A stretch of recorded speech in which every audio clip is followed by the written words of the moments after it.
10 দিন mobile internet বন্ধ থাকায় প্রায় শূন্যে নেমে এসেছে অ্যাপ ও ফেসবুক নির্ভর ব্যবসা। বিশেষ করে রাইড শেয়ারিং ও খাদ্যপণ্যে এই প্রভাব ছিল সবচেয়ে বেশি। উদ্যোক্তা ও সংশ্লিষ্টরা জানান, শিগগিরই সম্ভব হবে না এই ক্ষতি পুষিয়ে নেওয়া।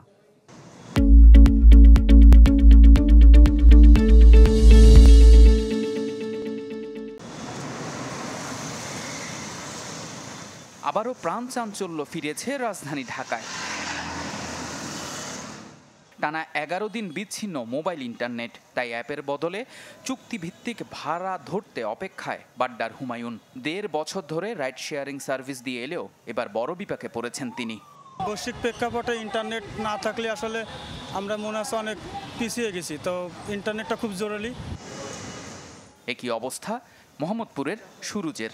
ঝামেলা হচ্ছে যে ভাড়া কম বেশি অনেক সমস্যা করতেছে, আর ইন্টারনেটটা থাকলে কি আমাদের আসলে কোনো সমস্যা হতেছে।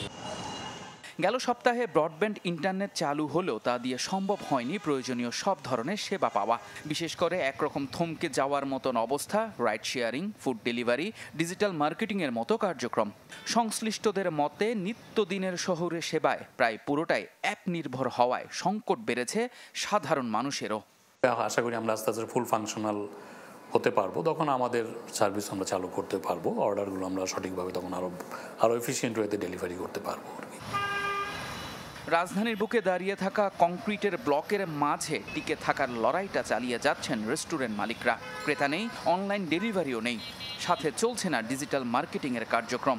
নিজেদের আয় হারানোর পাশাপাশি সরকারও বঞ্চিত হচ্ছে রাজস্ব থেকে।